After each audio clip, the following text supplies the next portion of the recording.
So thank you for this episode of A Whole Lot of Grey. With me, our esteemed guest today, Mr. Mohan Das Pai. Sir, it's a pleasure. Thank you so much Thank for you, joining Anish. us. Thank you. Good to be here.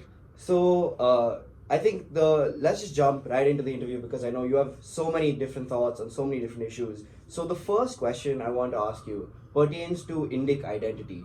So India is, as you know, such a diverse country with so many disparate sub-identities. So in your own words for our listeners today, how would you define Indic identity? Well, I think every Indian has multiple identities because we are a very diverse country.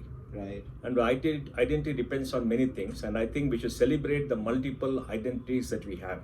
Absolutely. And overriding any of them with any other identity will create confusion in our own minds and possibly distort what we are. Right. Please, yeah. Why? I'm born in India, born to parents who are Indian.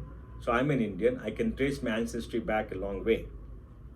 Now, being an Indian, I live in South India. Right. So I'm a South Indian. Absolutely. Then I stay in the state of Karnataka. So I'm a Kannadiga. Right. It is my local identity. Absolutely. Now I stay in the city of Bangalore. I'm a Bangalorean. Right. Yet And another identity. then I'm a Konkani. So I speak Konkani, it's my mother tongue. There are only about 2 million of us in this country, and we happen to be Christians, Muslims, Hindus, etc. And then I'm a Gauda Saraswat. Gauda Saraswat is a community of Saraswat who are Konkani speaking. And then I'm a Gauda Saraswat Brahmin. So I belong to a particular caste. I belong to a particular caste because that's what I am. All these multiple identities make me what I am. So when I travel abroad, I'm an Indian. Right. When I'm in India, when it comes to national issues, I'm an Indian. Otherwise, I'm a South Indian. When it comes to state issues, I'm a Kannadiga. I'm very proud to be a Kannadiga. I'm born here. If I was born in Tamil Nadu, I'll be very proud to be a Tamil Nadu. If I'm born in Bengal, I'll be very proud to be a Bengali because by birth I am. And then I'm very proud to be a Konkani and a Gauda Saraswat Brahmin. That's my identity. And we have to invest in every level of identity to make you what you are. And if you're confused about what you are and deny yourself that identity, then I don't know how we can live. So Indic identity implies that I'm an Indian, born of a great civilization, and has very multiple identities. Very, very fascinating. And I completely agree with that insight that there are so many different layers to an identity. So on that same note, sir, I wanted your thoughts on why do you believe that having a strong Indic identity and being aware of it is important for us as Indians to progress on the global stage? Well, I think every human being requires his roots. His roots give him stability, give him or her a sense of belonging, and creates a kinship of like-minded people, which helps them become very stable. Now, if you happen to be in a very heterogeneous community where everybody is different, everybody does their own thing, then very often you don't meet people who think like you, who act like you. Now, you could think alike based on ideology or whatever it is, but identity becomes important because it creates comfort for you. It's not that I'm not comfortable working with Englishmen or Americans or Russians or whatever it is. You're very comfortable. But that is a very professional relationship. Right. When it comes to family, when it comes to kinship, then having people around you who belong to your own group does help. Absolutely. Because you have a sense of shared identities, Absolutely. a sense of shared cuisine, you have the same rituals, you probably go to enjoy certain things which are very peculiar to you, and having a separate identity, not of the common herd like anybody else, Right. gives you a certain amount of pride. Now, this is not to say that you try to discriminate against others or somebody else Absolutely. based upon your caste, your identity, or whatever it is. It's just that it's part of your personality. You don't discriminate against anybody else. Right. But True. you are what you are. Very, And very it gives you a sense of richness of culture. true. Now, for example, in the Konkani, we have our own particular cuisine. I like my cuisine. And I Konkani like food it. is amazing. Yeah, Konkani food is amazing. If you're a Kannadiga food is amazing. For sure. Very, very interesting. So I want to touch upon something you spoke about briefly. You spoke about how even for yourself, you have a South Indian identity, and many Indians will have a North Indian, South Indian, East Indian, so on and so forth. So in Bangalore, there's a faction of locals and Kannadigas who believe that there's a form of Hindi imposition that's being undertaken in the city. Do you think this is true? Do you think it's exaggerated? No, I What are think your there thoughts is on Hindi imposition by certain people from North India, which is very, very wrong. it? Right, In Karnataka, we follow the three language policy. right, I mean, I can speak for half an hour, give a speech in Hindi, I can give a speech in Kannada, I can give a speech in Konkani, I can give a speech in English. right. And I do think that everybody resident in a particular state Right. should learn to speak the local language. Absolutely. Now, is it a compulsion? It's not a compulsion. Right. But it is a sign of respect you show for your community. Now, when I'm in Bangalore, I stay in a community. The city is a community.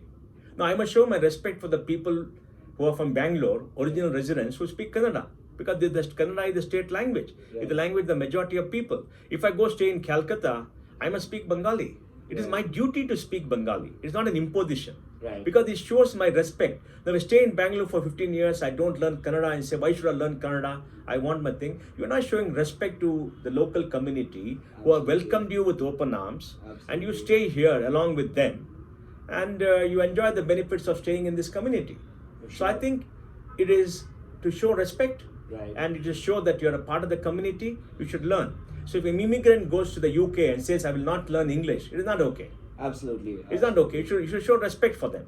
It's a sign of showing that we want to belong and we want to be part of the local community, share the joys and sorrows of being part of the local community, and not stand out like a sore thumb.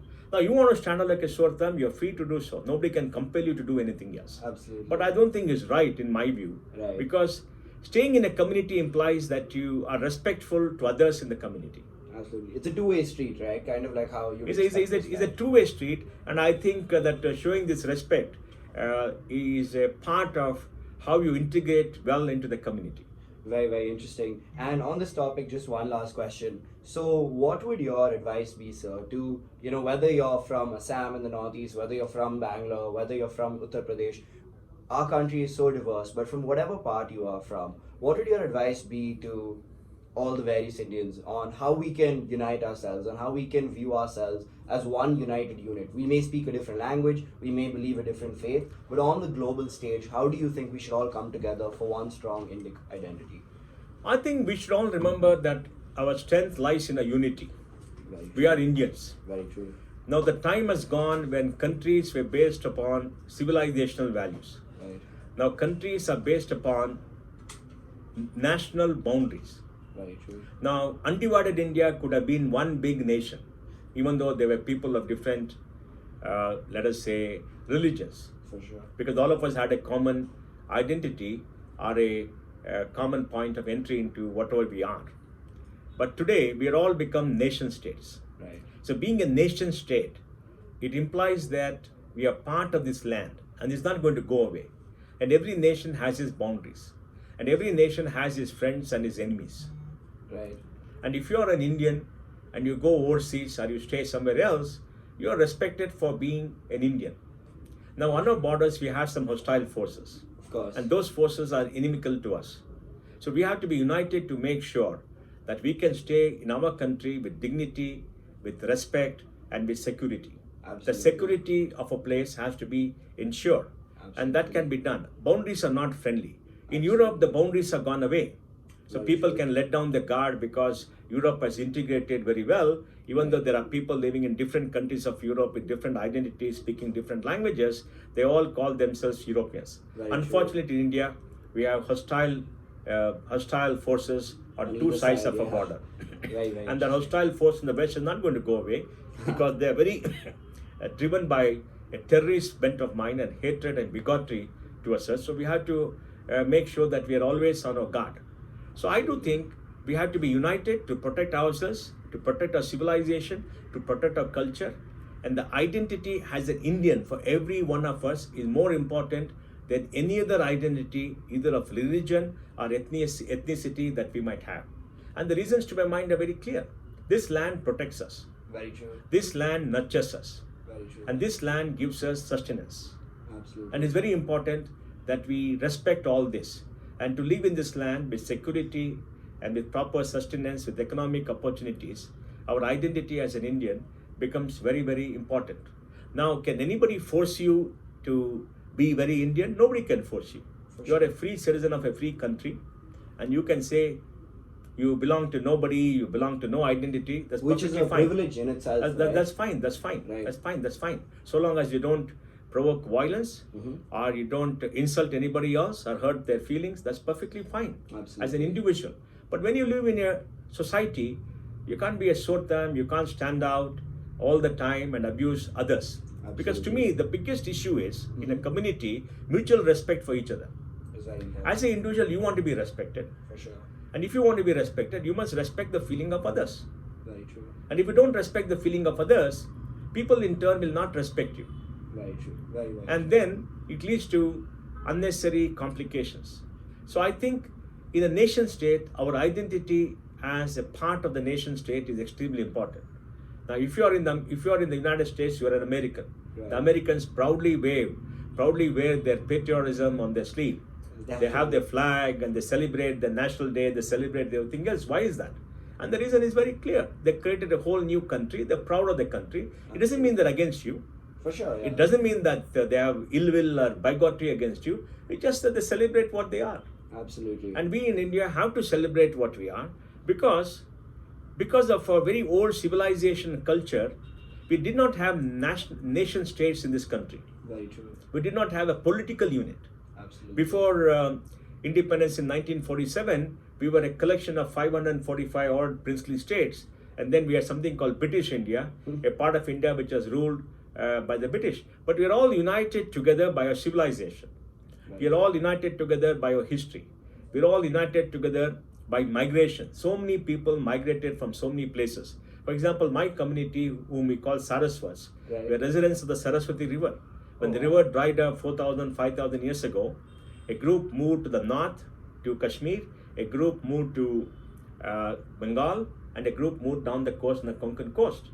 And we are a people without a settled land, except now we have Goa, where we are in slight majority.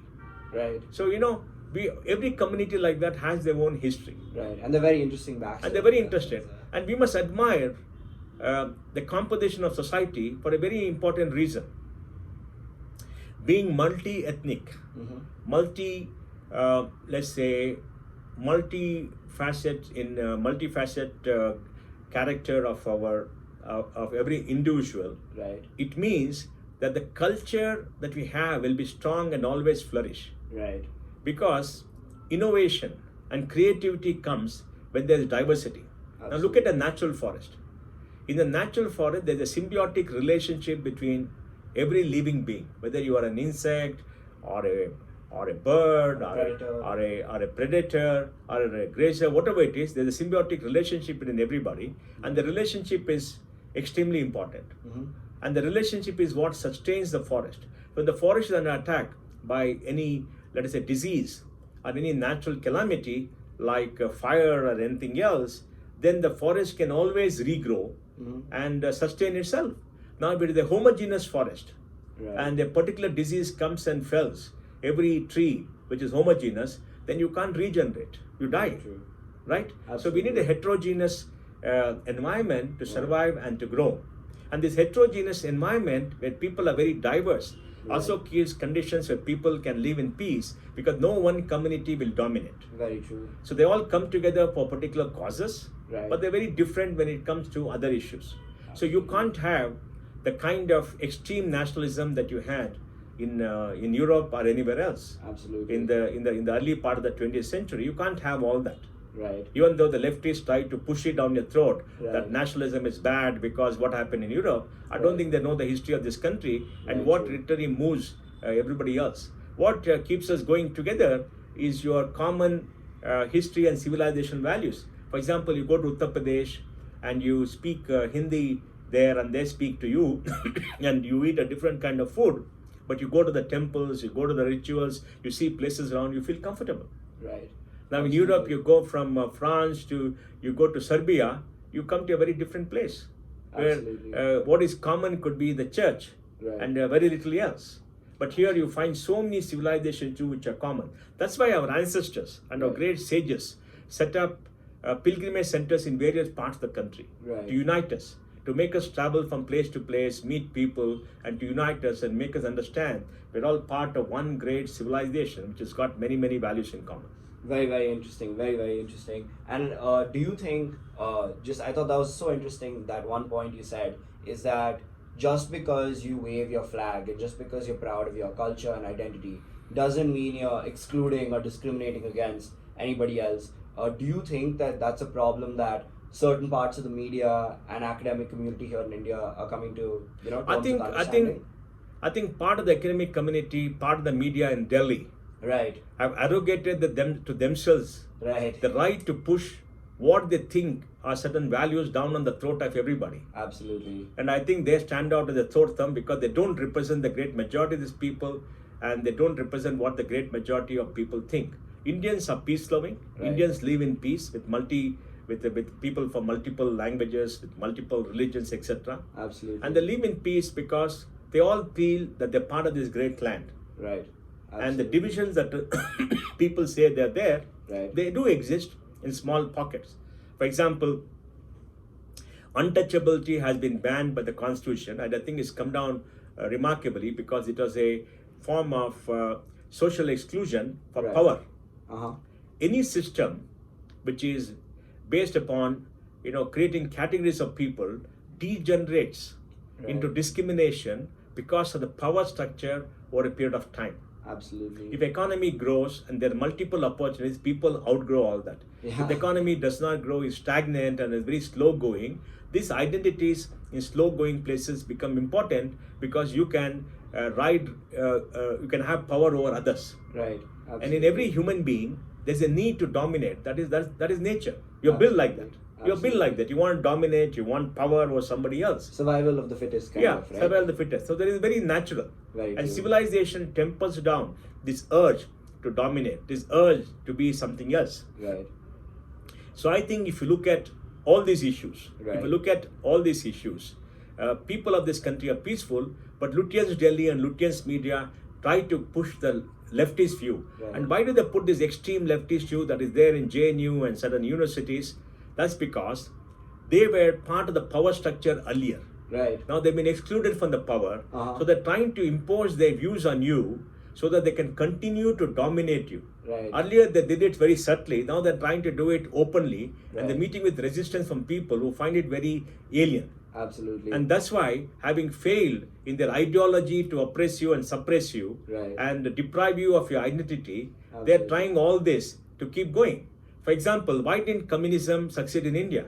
Communism did not succeed in India because it is based upon the theory of the exploitation of the working class by somebody called the capitalist. Right. We never had this kind of a Western capitalistic system, In factory-based system in this country. Absolutely. Yes, we had feudalism, which was very different, and we had industry coming up, so people always fought for their rights, but we did not have this because Right. for us there were other things which are very, very, very important. The commonality was not that I'm part of a working class, I have a common enemy. That was not there. We were we were in very different groups, Right. and we are united by our jati, Uh-huh. by a jati which people with the Portuguese came and called the caste, Right. by a jati, and jati was a common grouping. So we all Absolutely. had unity among the jati despite being in various different places because that was a common identity for so many of us. Right. So That the held us communists together. tried to go against this alien nature Right. of a very spiritual people Right. who believed in their religion and tried to impose this foreign doctrine Right. of working class This oppression proletariat bourgeoisie. and this right? kind of a negative narrative, the Absolutely. narrative of hatred. Absolutely. And the narrative of hatred did not sell, so did not succeed. Right. But having not succeeded, they resorted to extremism and violence in the Maoists and other places, the Naxalite movement. Right. Even that having failed to a great extent, they captured some of our universities and tried to push this kind of an extreme ideology Right. into the minds of young people Right. who are vulnerable. Would you call And they did social engineering Right. in JNU Uh-huh. to bring in very vulnerable people from the districts and other places Right. based upon the criteria they develop so they can manipulate their minds. Yeah, And that's why you interesting. see this kind of a tendency all over. Right. To tell us that being patriotic is wrong. Patriotic is very good. I think every Indian is patriotic. Absolutely. And being nationalistic is wrong. Every Indian is nationalistic. Every Indian is patriotic. Every Absolutely. Indian loves his country, Absolutely. his or her country, till proven otherwise. For So sure. this country works on the base of trust. Yes, there are some Absolutely. extreme elements who say you're anti-national, but I think you should ignore them because nobody needs somebody else's certificate to be what you are. For sure. For We are sure. not here because somebody certifies us. Right. Anybody from any part of the country. We are here because we are what we are, Right. and we are part of this country. Very, very interesting. So would you call currently what's going on, in factions of the media and factions of the academic community, would you say that it's a form of thought policing that they're trying to... No, I think they are fascists. Right, Fascism is a part of a totalitarian mentality. right, Let me explain. right, All these elements call themselves liberals. Who is a liberal? A liberal is a person uh-huh, who will defend to the death right, your right to speak what you want to speak, right, despite not agreeing with you. absolutely. So a liberal is a person To fight who for accepts- liberty, right? Yes, no. Liberal is a person Okay, who accepts the right of every individual to their own views and their own voice, very interesting. despite being different. Right. But these people, Right. this academia, shut you out. Absolutely. They call themselves liberal, but they shut you out. They don't allow you to speak. They're Absolutely. totalitarian. Absolutely. And by shutting you out and being totalitarian, they want to write roughshod about you and control your mind. For example, in JNU, Yeah, Swami Baba Ramdev was not allowed to come and speak. Why? In the university, anybody should be allowed to speak, Uh-huh. provided you don't provoke violence right, or you don't provoke any hatred to anybody. So, absolutely. keeping these two conditions, anybody should be allowed to speak. Right. And if you don't want to hear, don't come. For sure. Now, that is being a liberal. Now, second, Chetan Bhagat is not allowed to come. They protested. And in JNU, in Jadavpur University, they're protesting the governor coming. They're having a gero. They're having a gero against a union minister. These are all extremists. Absolutely. These are all totalitarian minds, fascists. That Not is the even- extreme form of fascism that Right. these people protest. And they call others fascists. Right. For example, in JNU, there's the student union. They have elections. Uh-huh. The leftists have got together. And one, the leftist group is run by a party called Communist Marxist Leninists. Right. Now, this is an extreme form of communism which believes in violence. Absolutely. And the leaders of this say they stand for human rights. Ironic, They condone the violence of the Maoists because both belong to the same group. Absolutely. And then they say we fight for human rights. What kind of human rights you fight when you condone violence? Anybody condoning violence cannot be a human rights champion. Absolutely. And then they come together and they become a union. Yes, the students elected them to power. Then what do? They shut down the university. Right. Now, if you are going on strike, you can go on strike. Mm-hmm. You can show dissent. Right. For all the 3 or 4 years that you're in college, every single day you can go in dissent. But you have no right to shut down a university. Absolutely. You have no right to shut down classes. Right. You have no right to shut down a lab and don't allow professors to go into the lab. If some student wants to go to a class, some professor wants to teach, it's fine. Why should you come in the way? If you come in the way and shut them out, you're being totalitarian, you're fascist. Right. You're trying to impose your views. Just because you happen to have won the election doesn't give you a right to prevent others from doing what they want. Right. You have got elected at the election just because that you are, because you have got the majority views for a particular agenda. Absolutely. Now, the agenda should not lead to violence, should not lead to restricting your rights. You can't restrict your right. It's like a state government being Right. elected by a political ideology, trying to impose ideology among everybody else and shutting down the state periodically like the communists do, Right. or gero somebody who don't agree with ideology. Now, that is a form of extremism, that is fascism, and shows a totalitarian bent of mind. Right. And when the JNU leftist union shut down the university, resorted to violence, prevented students from attending class, prevented faculty from coming together, the Lutyens media was celebrating as if they're showing dissent.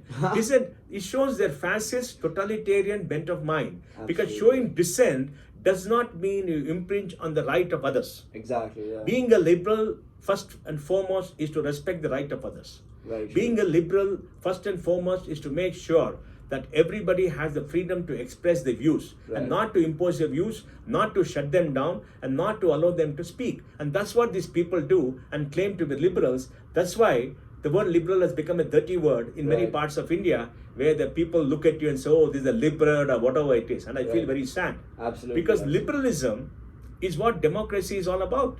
The Absolutely. Constitution promises us a liberal society where everybody is free to speak, free to express their views without violence, and everybody has the right to life and freedom based on the Constitution and not due to any political party, any individual, or any family. Absolutely. We don't owe our rights to anybody. Absolutely. We owe our rights because that the basis on which India has been formed, are the basis on which our founding fathers gave us the Constitution. And it's not due to a leftist union, it's not due to the Lutyens media, or to an individual, or to a family, or any political party. So as Indians, we must always cherish that and keep that in mind. It's like the Shine Bagh thing. Now, the women in Shine Bagh, which I believe are exploited, poor, they don't understand, they're not read the CA Act, are free to squat in their own homes or outside their homes, not in the streets, and protest till kingdom come. That's fine. They have a right to protest, and everybody is saying, but they have no right to squat on public property, and it prevents others going on the road. They can't impede the right of their own. Now they go to a metro station, I think they should all be removed. Absolutely. Because the rule of law means that a small group of people cannot ride roughshod over anybody else. Absolutely. I think it's important for all of us to adhere to this principle that you are free to exercise your rights, and we'll all protect you, but you can't deny us our rights. Absolutely. In your exercise of your rights, you can't deny us our rights. Absolutely. That's not possible at all. It's Tomorrow, if you are the receiving end, what happens? Right. Now, if these people who sit down there in Shine Bagh have a place with the respect and revere, and a mob comes and blocks their pace and squats there for 75 days, how will you react? They won't be too thrilled, right? Yeah, I think it's very important to understand that respect for others' right is what makes one a liberal. Very, very true. So would you say that the term liberal in India in a lot of discourse has been kind of hijacked by one side? I think it's been hijacked all across the world. Okay, nice. When you go to a US university, when they say liberal, what does it mean? Liberal means you allow only people of your persuasion to come and interact. Absolutely. You know, I knew a US professor very well. He was in a leading US university. After 2014, he came to India. He analyzed the election being a political scientist and wrote how Modi won. Right. And he wrote a nice article based on facts. Absolutely. Then after writing the article, he said, I came to Delhi, I met my friends, and they all shut their door. They didn't allow me in the party, they refused to talk to me, they said that he has become a Bhakt, a Sangi. They isolated him completely. Isolated him completely. That's hard. Then he found it out, and after 3 or 4 months, he wrote an article abusing Modi, and then he went back and joined the gang. And So what do they show? Is a totalitarian bent of mind. They shut you out. Absolutely. I think the same thing has happened to Arvind Subramaniam. Arvind Subramaniam was here with the Jaitley, and he was the favorite of Jaitley. Jaitley gave him full freedom. He had full access to data. And what did he do? After leaving, he shat on them. It's a bad word, but that's what he did. Came out with a crazy theory based on number of vehicles sold, forgetting that GDP is measured by value added. He cherry-picked data and tried to show something which doesn't exist. The CSO, Central Statistical Organization, prepares a 25-30 page booklet every quarter with GDP numbers. If you had any sense, he'll go through all the numbers and find out what is wrong and point out. He never did analysis. He just did his own analysis that this is wrong, that is wrong, but nobody cares. In the financial markets, all the analysts and everybody else who create their own models laughed at him. Of course, the Lutyens media celebrated because they said, oh, this government is doing that, which is total rubbish, because they didn't have the intellectual ability to dissect or to criticize. So also the 108 economists who say they're reputed economists who wrote the nasty letter questioning data without analyzing the data, telling us where things are wrong. So this shows a totalitarian bent of mind. Absolutely. And you think they're not Arvind Sabra, same thing I think has happened to Dr. Raghuram Rajan. After he goes back, he has to join the same leftist Indian academic community. They won't let him in unless he dash on the government, and that's what he does. Very, very interesting. And now we saw this new incident where Aarti Tikku Singh, I think Aarti Tikku, was called to a particular university, which calls itself liberal, and they offered to pay her fare and to talk. And then the person who organized this, same person who I told you about, said that the professor who was supposed to chair has backed out, so I can't call you and cancel the meeting. Wow. So what do they show? A totalitarian bent of mind, shutting out others from speaking their mind, not interacting. Now, if I'm in a university, a liberal university, I must have all shades of opinion. I must have the wind blow in from 4 quarters. I must listen to everything and have the capacity to judge what I think is right or wrong.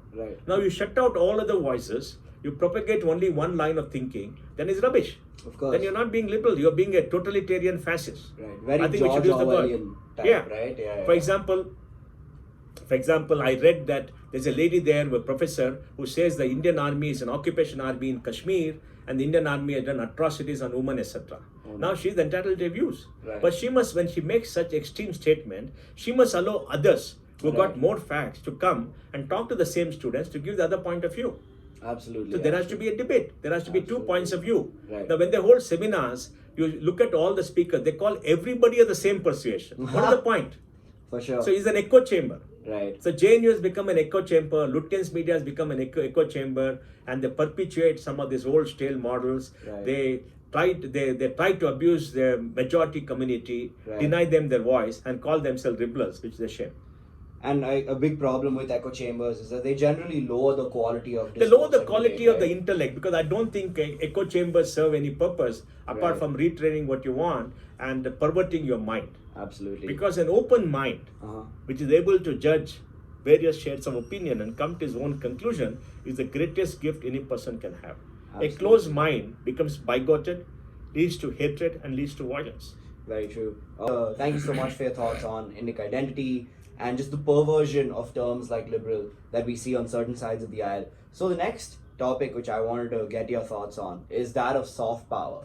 So soft power was coined by this professor at Harvard University called Joseph Nye, and he argues that the United States' soft power is a big reason behind what they call US hegemony, right? Like Hollywood, Netflix, American music, so on and so forth. So, in the Indian context, what do you think three areas we as Indians can focus on to project our soft power on the global stage are? What do you Well- think our Hollywood, our Netflix, our music industry can be? Well, I think which are the things that impact your mind and your feeling of being Indian? Right. Obviously, culture. Absolutely. The first thing is your religion, For sure. because your religion as Hindus is unique. Absolutely. If you're a Muslim, there are Muslims in other parts of the world. For sure. And they also claim they are something called the Muslim Ummah, Right. that they are one community. You know, it does exist in terms of kinship, but not in terms of a political union, because they kill and fight and destroy each other at the edge. Right. Now, if you're a Christian too, you are part of a larger community, even though there's discrimination. Right. You can see it because if you look at all the cardinals in the Uh-huh. Christian church, even though people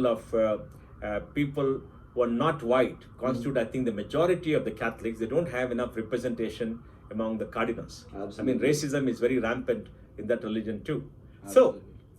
So I think the important thing for people to understand is that this kinship does exist, but the kinship has to keep at a particular place. So Right. for us, soft power Right. is of religion, Right. but that religion cannot be projected outside, because there'll be a clash of religions elsewhere. Okay. So you have to find out the cultural artifacts which you can project. Right. I mean, yoga is one which anybody Absolutely. can use. Absolutely. That has been projected. Right. And I think our music is one which can be projected. Our classical music. Absolutely. I think we need much more money to be invested in classical music, or the people can go to various centers which love music to showcase our classical music. Because in the world today, there is Western classical music, there's Indian classical music, and maybe Chinese. Right. I don't think there are any other varieties. These are the big three for sure. They're the big three for sure. Absolutely. And classical music has a long lineage in this country. Very And there are true. multiple facets of classical music. And of course, our movie industry. Right. The movie industry globally has become very dominant. Uh-huh. And our minds and memes are shaped by what they show in the movies. Very true. So the biases in the movies, the cultural difference in the movies is what what is seen by various people. Right. And I was informs told our by- perspective. informs- I was told by some people, somebody who was seen in Hollywood very closely, Uh-huh. that the idea that the French are rude Right. is because the Americans wrote that into the script. The idea that the Russians are trying to overtake the world and the West is there to defend democracy is what they Right. wrote in their movies. Absolutely. So they write various things, the movies from their point of view, Mhm. and when the movie is shown all over, because they make good movies and people want entertainment, and then you have this kind of a cultural indoctrination that Right. happens. Right, But our absolutely. culture is strong enough Right. so that we can see it and still feel comfortable with what we are. In some countries, American cultural domination has exceeded everything else, and they're Right. losing their own culture. So Absolutely. we must work hard to develop movies which can be shown around the world, Right. Absolutely. because our movies are suited to meet our environment. Right. But you must do that. The Chinese are doing it in the big way by getting Western script writers, Western directors to come Right. and make movies For like on a Chinese global thing, audience, for the kind of. global audience. So I Very think true. that's what you must do. And the next thing we must propagate is Indian philosophy. Very true. That's a great point. Yeah. In the academic community, our philosophy has deep roots. Mhm. I'm very astonished when I read Western articles. They don't mention astrology or timekeeping from India. They don't mention Indian mathematics. They propagate the lie that the Arabs had mathematics. Arabs never had mathematics. They Right. took the mathematics from India Right. and wrote that. They acknowledge that in their books.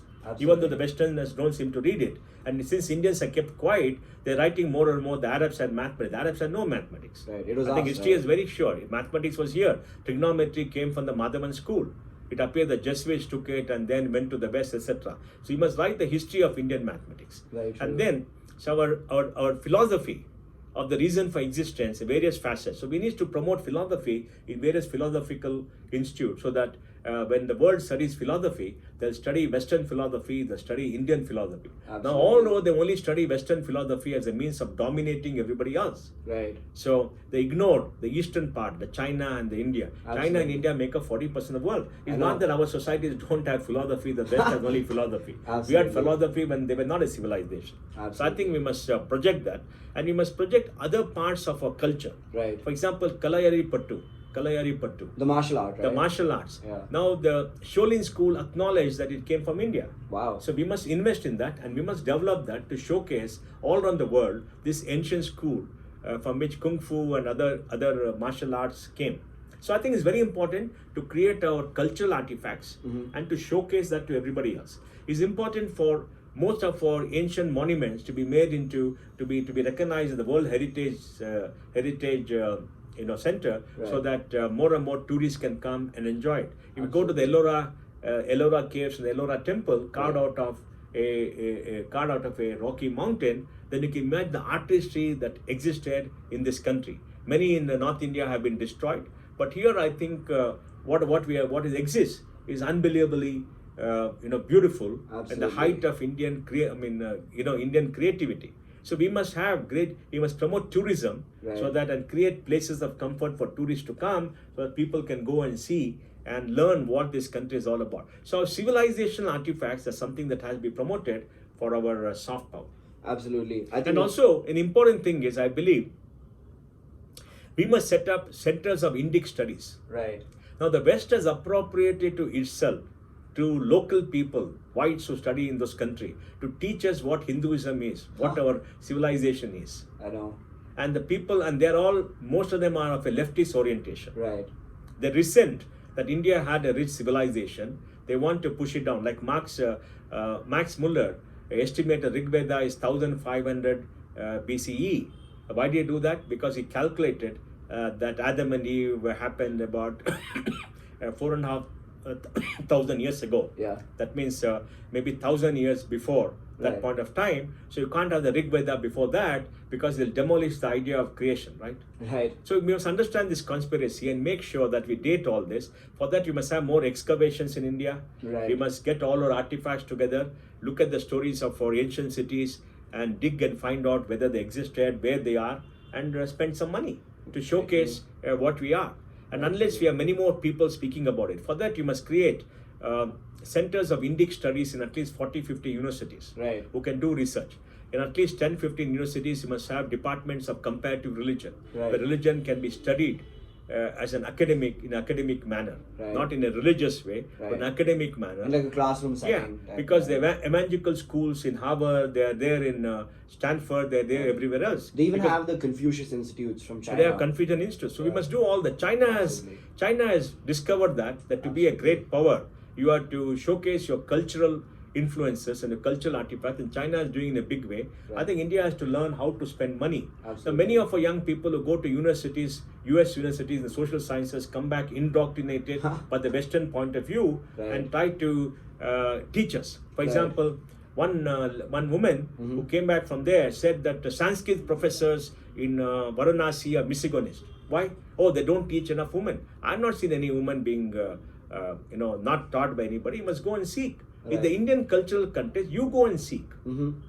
You have to find your own guru. You have to go Absolutely. around and talk to them and see whether they accept you. Right. It's not that you have a right for a guru to come. That's not the way it is. That's not a Absolutely. parampara. That's not a culture. It's not like a college where you apply and you pay money and you get, and somebody indoctrinates you. Right. Here, you have to choose. And that's why we have to fight the battle. We have to fight the battle in the way the West is configured. We can't change the West. So we have to set up centers of Indic studies, Right. centers of comparative religion, and prepare PhDs and scholars Right. who are deeply steeped in Indic traditions, Absolutely. but are able to argue and able to show research in the Western way. Absolutely. Kind of the best of both worlds. Yes, so say. but I they have to agree. be deeply or when they go out, they get converted fully. They Right. get converted to believe the West is superior, the West is, very, very rich, etc. Right, Now, there is a basic civilizational difference between the West and the East. Mm-hmm. What is that difference? The Western civilization is based on the conquest of nature, Right. is the domination of nature. Absolutely. It is based upon the individual having the right to create wealth for themselves, whatever be the cost. Mm-hmm. All right? The Eastern philosophy is based on respect for nature, Right. taking from nature what is required for survival, and in living in living at ease, or living with every living creature without destroying them for sport or something like that. Absolutely. So I think it's very clear that the Eastern way sustains nature, does not take away from nature more, and the Western way is the conquest of nature, the destruction of nature for man's economic improvement. Very true. And the man's economic improvement in the West has led to climate change, has led to consequences in the planet for a very long period of time. Mhm. The Eastern way can never do that because people don't consume so much. We're not a consumer-based society. We respect nature. We'll take from nature for our sustenance. So every people in the East live a simpler life than people in the West. Right. So there's overconsumption. So this differentiation exists, and the differentiation is there in academics too, where they want to use their views to conquer others. Right. But our views are very different. Uh-huh. And yes, we want to change the views of others, but we change the views of others in the form of not of indoctrination, in the form of great debates. Absolutely. Like Shankara did to Madana Mintra. Absolutely. Madana Mintra. So when Shankara had these great debates, and that's the Indic tradition. Absolutely. Indic tradition is to argue it out, is to have debates and to share views and to show what is the correct view. And the correct view, you follow the view. If not, you don't follow. Absolutely. Here in the West, it is domination. Uh-huh. They have a fixed curriculum, they push it down the throat, and everything that they do is manipulated to put a particular point of view. Right. I think that's one amazing point which I got from that, and I hope our listeners will take away as well, is we shouldn't as Indians let the West take control of our narrative, right? Absolutely. Regarding our philosophy, our culture, our tradition. And for just like how you learn about See, we must evaluate our philosophy, culture, tradition in our own way as Indians. right.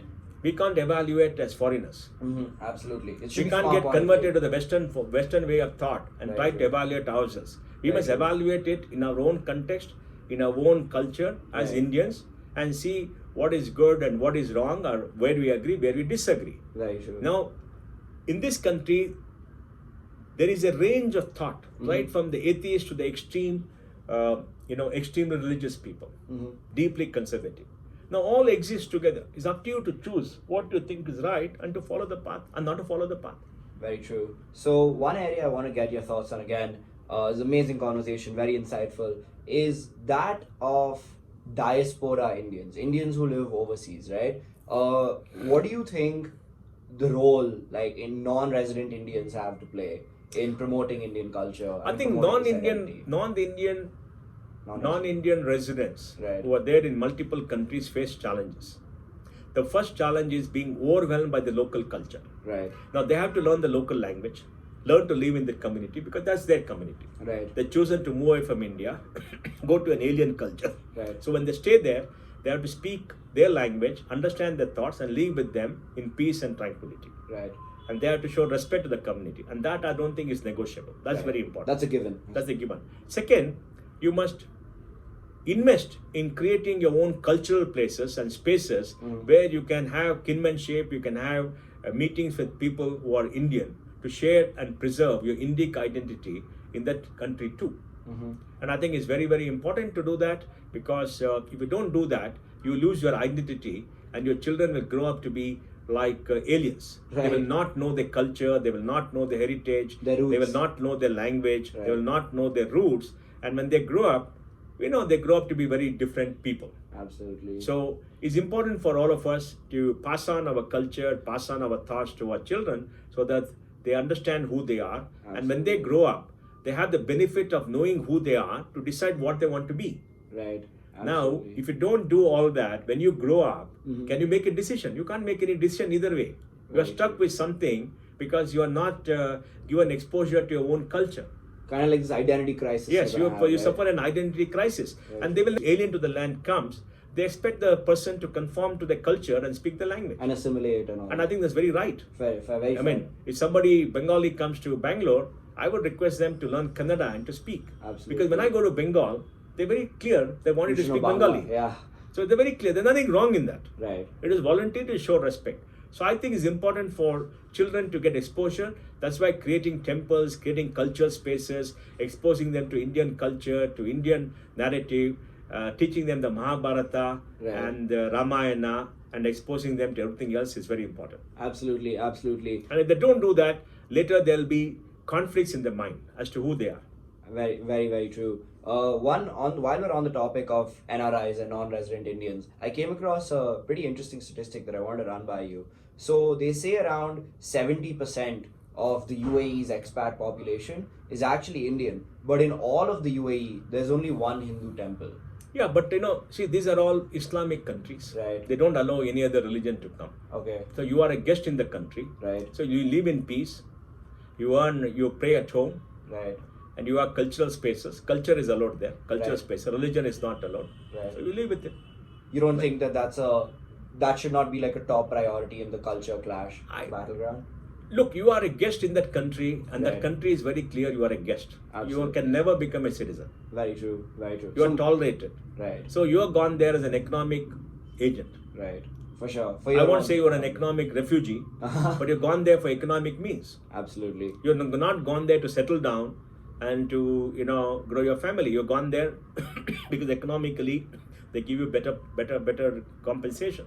Right. So Very you true. go there for a particular purpose, obey the rule of the law, Right. Comply and with the laws. comply with the law, and you decide what you want to be. Very So interesting. I bear no grudge to The the UAE. Islamic society that they don't allow other religion, because that's their way of life. Take it or leave it. Right. It's their way or the highway. It's their country. Right. Absolutely. It's their country. We can't impose our views on them Very true. because we are not their citizens. Very true. Now, Just can like- they impose their views on people? Yes.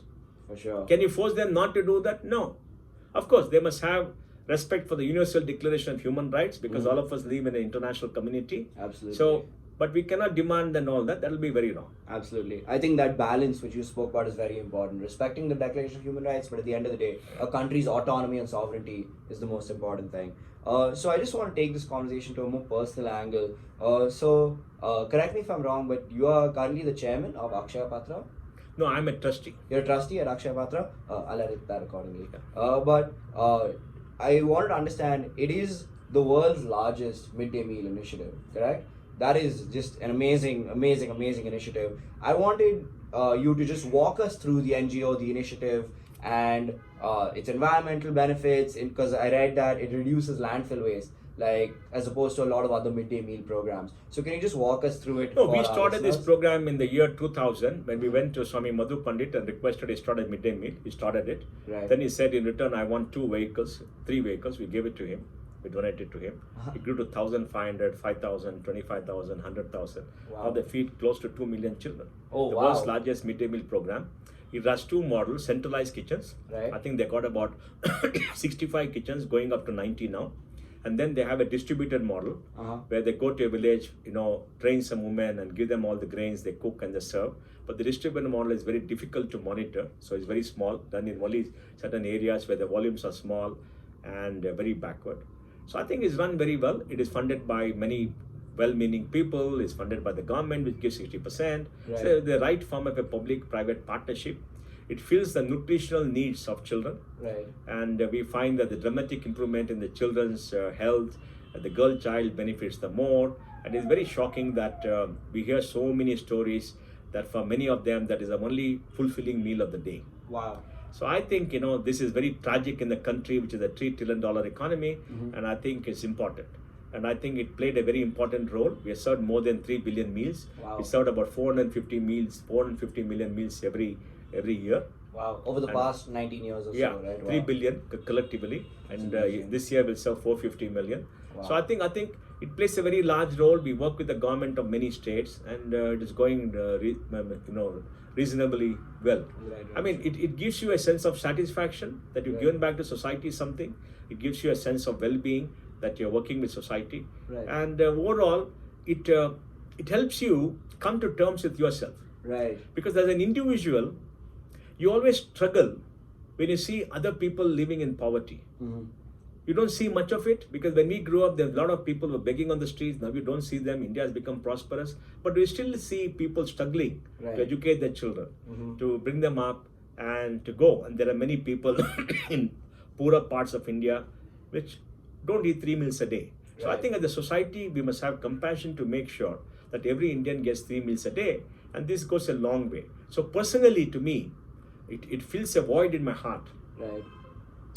which existed because I asked myself the question, what kind of a society I would like India to be? I would like India to be a society where every individual gets the bare necessities of life: food on the table, water in the tap, power in the switch, a toilet in the house, Right. and access to medical health, access to education for children, a mobile phone, a bank Absolutely. account, a gas stove in the house, and a road to the house, Right. and the reasonable assurance of a job or something, employment. Just a good created quality by of life overall. a decent quality of life, the Absolutely. bare minimum of life to be Absolutely. guaranteed to every people. And this Absolutely. goes to provide that. Now, Absolutely. I would like to use your channel to suggest a great idea to bring about this in a society. Please. And that is, suppose 5 crore Indians, 50 Uh-huh. million Indians, 50 million Indians are reasonably well off. Right. Adopt one family each who are very poor at the bottom of the pyramid Right. and pay that family 3,000, 4,000 rupees a month Right. for 10 years. Just transfer to the bank account every month for 10 years Mhm. in the name of the woman of the house. Uh-huh. For 10 years, it will solve the problem of poverty. Because what is poverty? Poverty is a lack of purchasing power. Absolutely. So now you have purchasing power. Why? Because you have skills, you have education, or you have a property, Right. or you have an inheritance.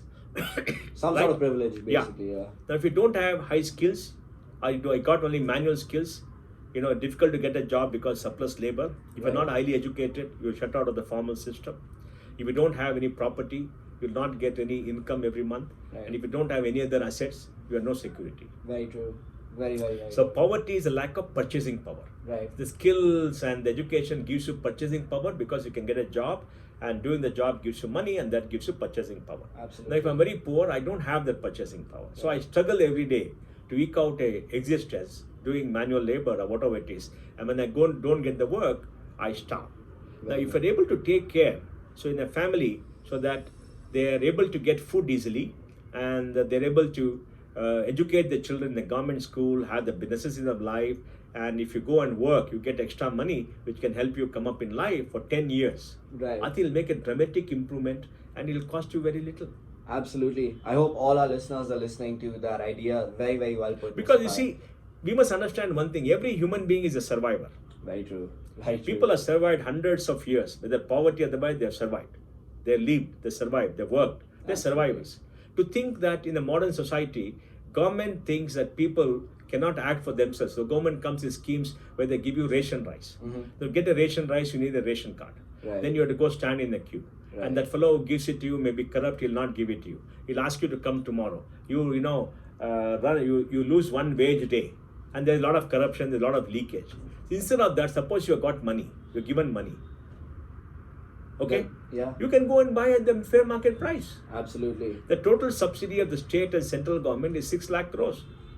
6 lakh crores. The central government itself is about 3,75,000 crores.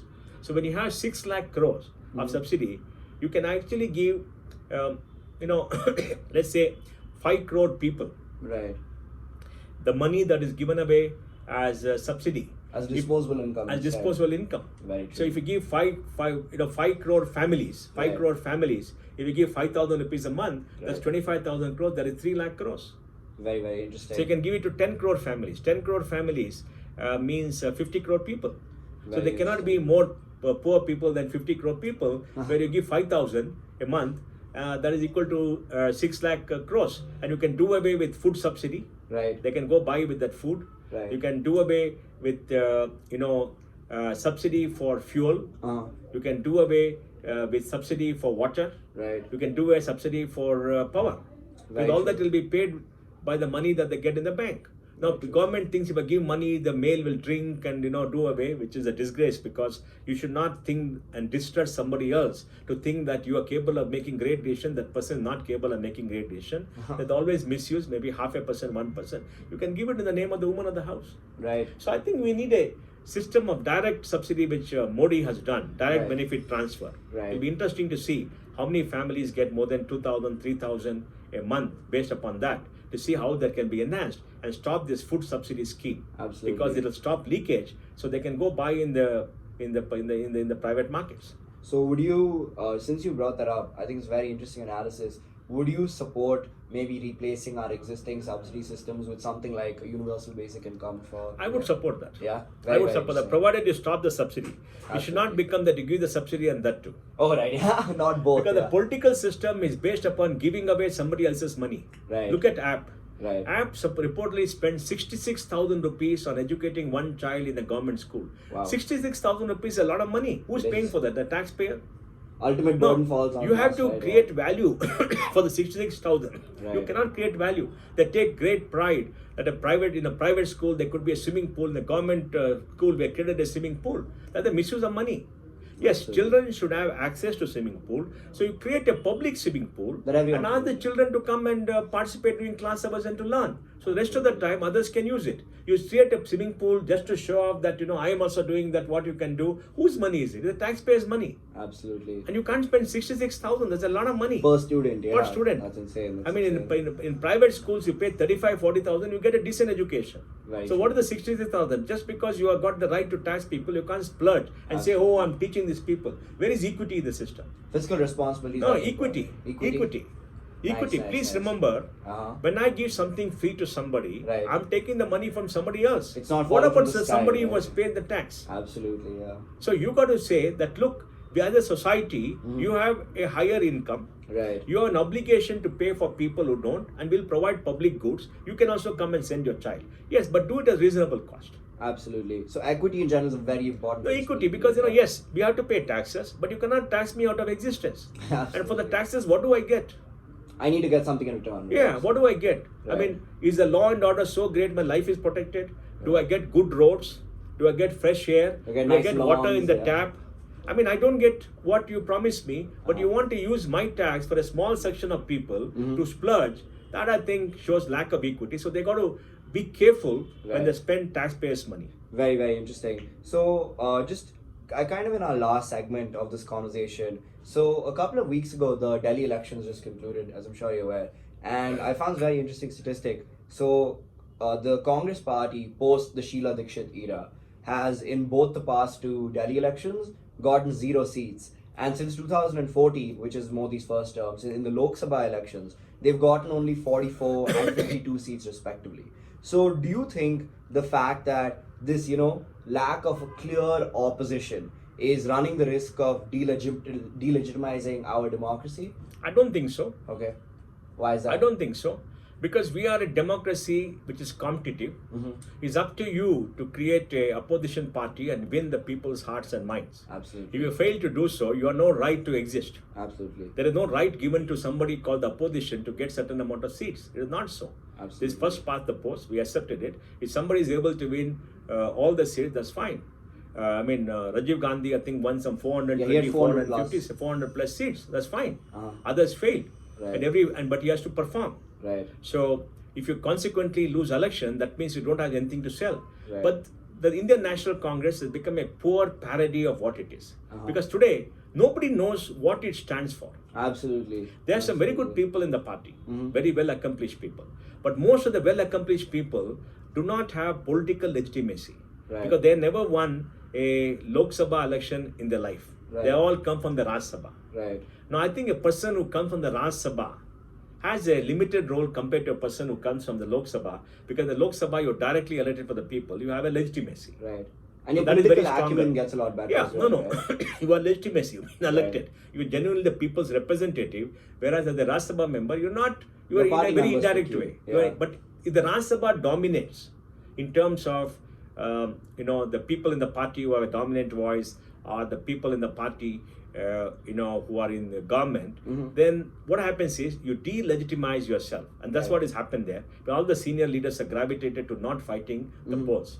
A political party requires mass leaders. Right. The Congress party does not have enough mass leaders. So you think They that are now trying to do it. Yes, they won a few elections. Right. They tried this, and it succeeded to some extent. But I think a substantial part of it is a negative vote rather than the positive vote.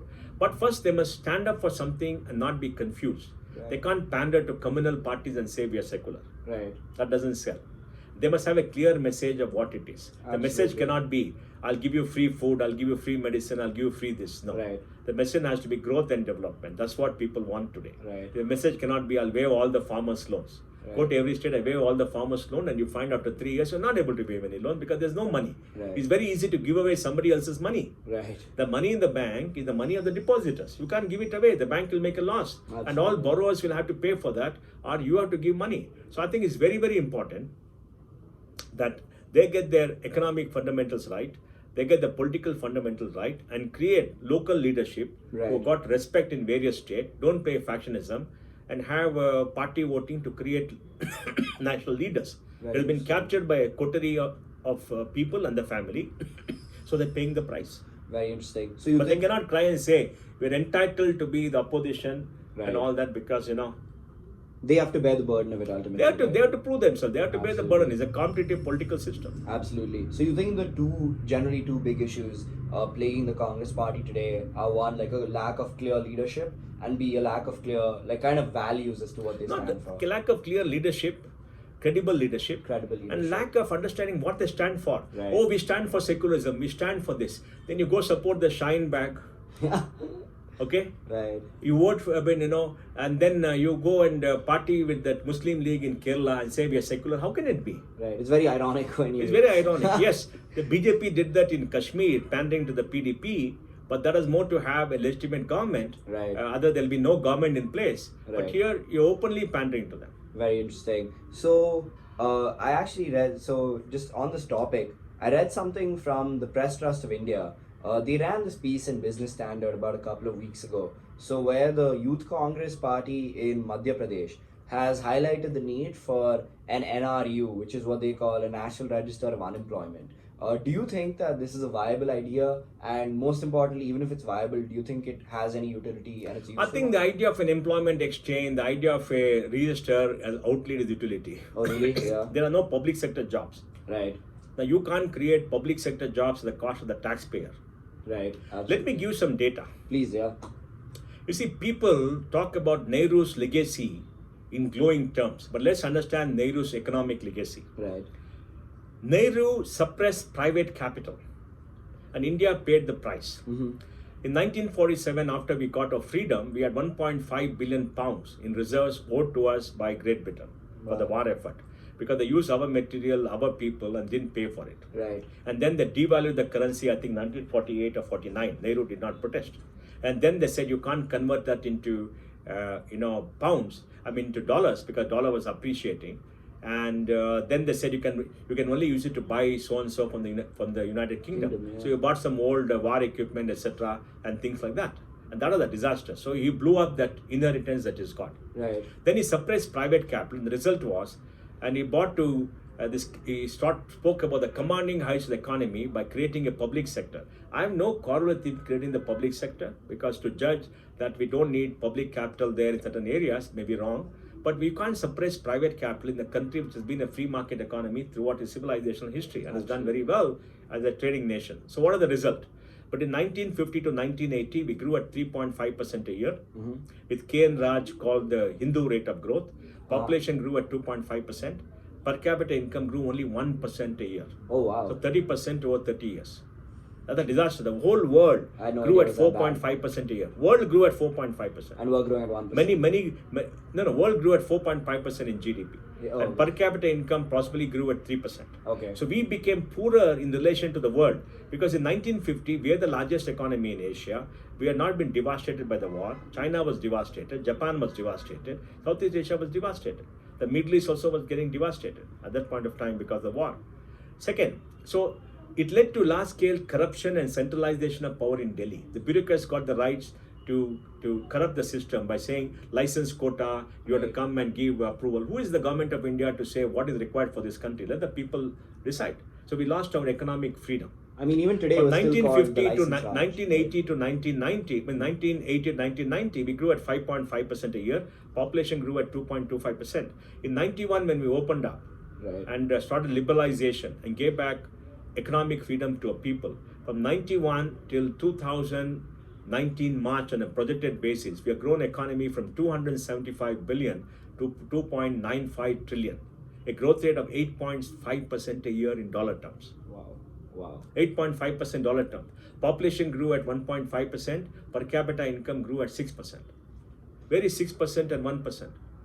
Very So noticeable economic difference. policies totally failed. Right. So And we should hold him. Second, he was the person who lost Aksai Chin to the Chinese. right.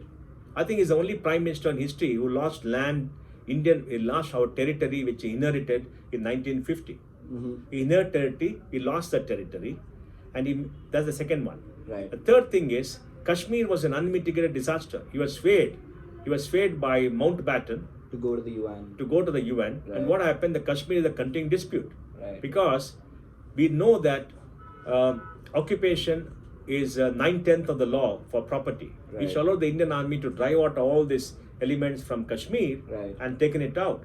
In the northwest of India, the tip of India, in Gilgistan, in Gilgistan and Baltistan? Baltistan, Yeah. Gilgistan, a leader of a UK scout took out the property and gave it to Pakistan.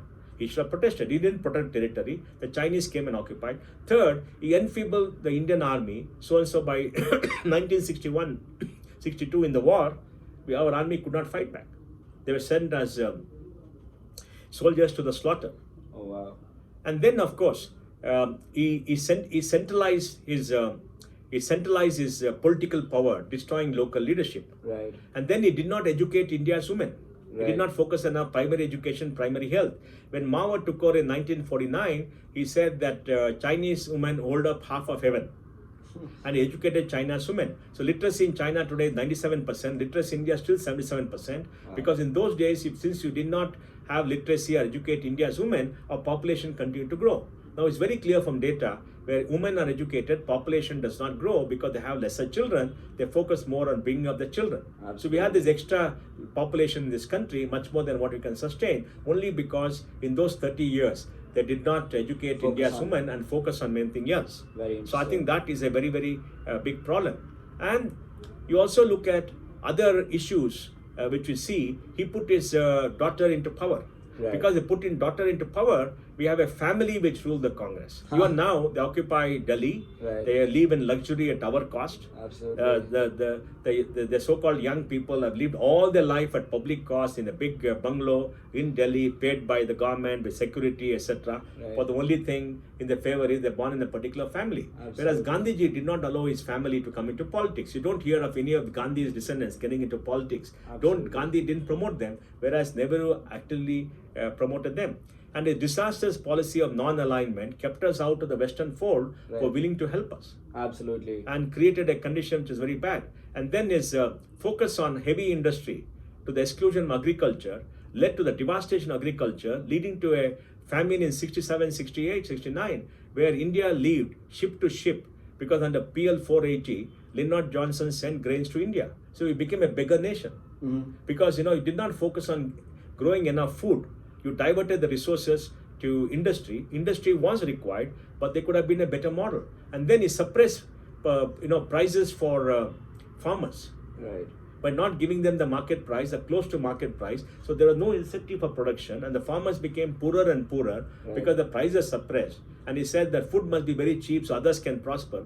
There had to be a set-off point where the farmers were given good prices. So if you look at a long list of what Nehru did, I mean, there were many wrongs for which we are paying the price today. Still in 2020. Still today. Yeah.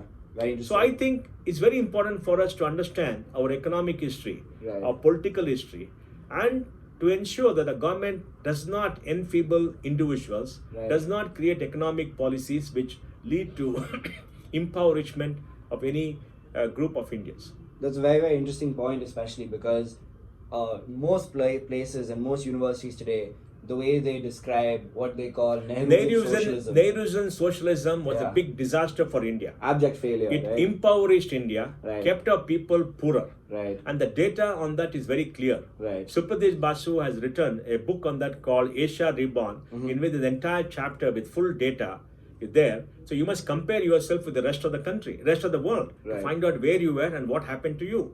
So by the 70s, India was a failed country. Right. Do you think these elements of Nehru's legacy, like his Nehruvian socialism, his foreign policy, his blunder on the Cold War and deciding to be non-aligned. Do you think these are elements of Nehru's legacy that are not talked about enough in India? No, they're today? not talked about, they're covered up. See, Right. today you can criticize Gandhiji, Right, you can abuse him, many people abuse him. right, Nobody cares, there's nobody to defend him. absolutely. But his stature grows I know. because Indians still revere him despite all his flaws. Absolutely. And he had multiple flaws, he made multiple mistakes. Now, Nehru has become a sort of a power center.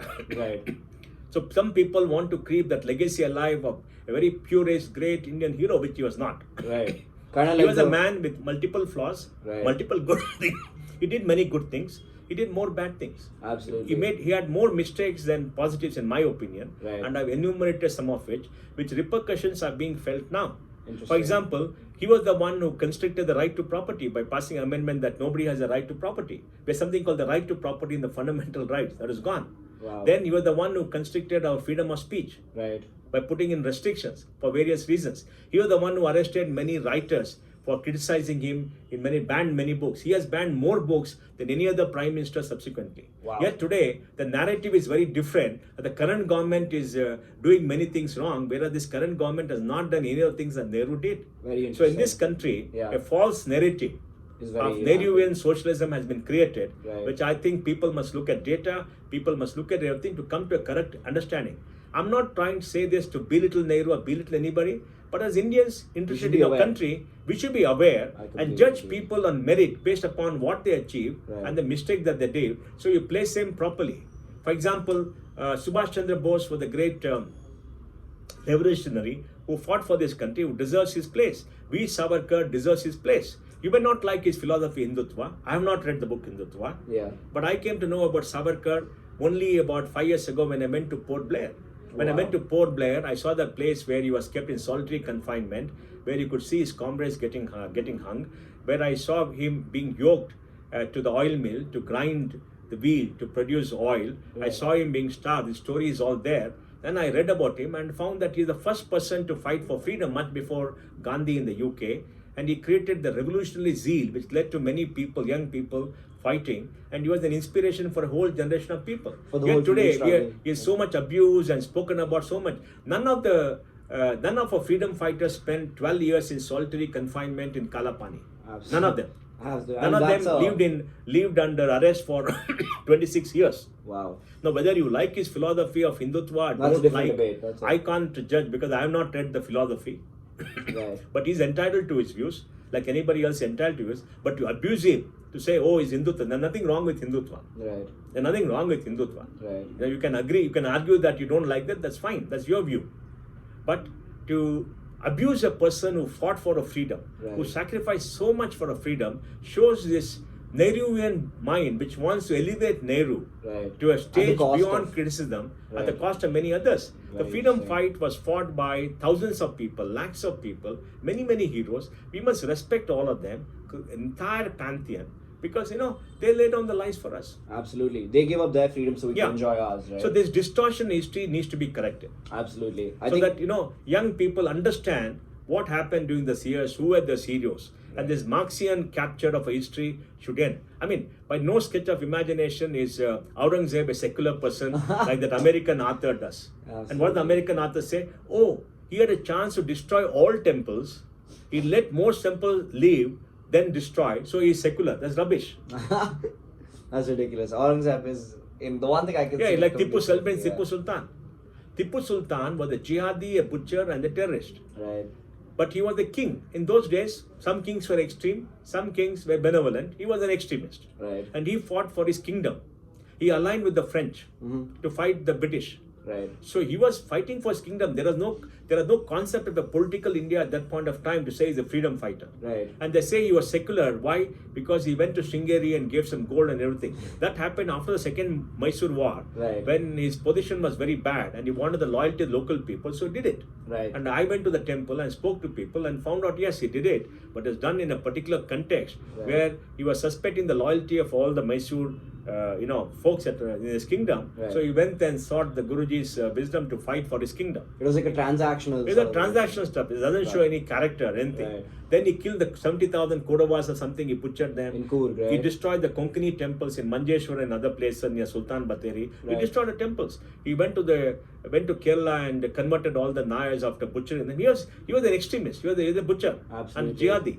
Absolutely. And I oppose celebrating Jayanti or whatever it is by the government. Right. Now, I don't oppose anybody celebrating his Jayanti by political parties. Right. Because political parties by nature are communal. All of them are communal. Right. There's no one single political party which is not communal. To some because, extent, they're all communal. No, because they all want power. Right. There is no morality in politics. Right, very It's us true. foolish people who think there's morality. There is no morality. There's only a search for power. Absolutely. And every political party tries to come to power doing all kind of stuff on the borderline of the law and get away. It is fine. That's the way it is. But to celebrate him, the government to celebrate him is wrong. What about our Konkanis? What about the Tulus? The What about the Kookies? Kodavas? We are all minorities in this country, in this state. Absolutely. And what about the Mangalore Christians? 20,000 Mangalore Christians were marched to Srirangapatna, kept in the dungeon, 10,000 went back. So I think that history has to be told. And Absolutely. history has to be told in all its brutalness, not to create hatred, Right. but to ensure that we understand what happened and we are all determined that it will never happen again. Right. That we will not accept violence. We will not accept cultural domination by anybody. We'll always fight for freedom of thought, freedom of expression, and for the liberal values of our constitution. Absolutely. They say those who don't understand history are doomed to repeat it after Yeah. all. So, fascinating conversation. Just one last question for this interview. Going into the new decade now, what do you think the biggest priorities India, both as a government and as a society, we should The be focusing biggest on? priority is growth and development so that the economy produces enough job for our young people. Right. All right. Thank you so much, Mr. Pai. It was a Thank you. pleasure talking to you.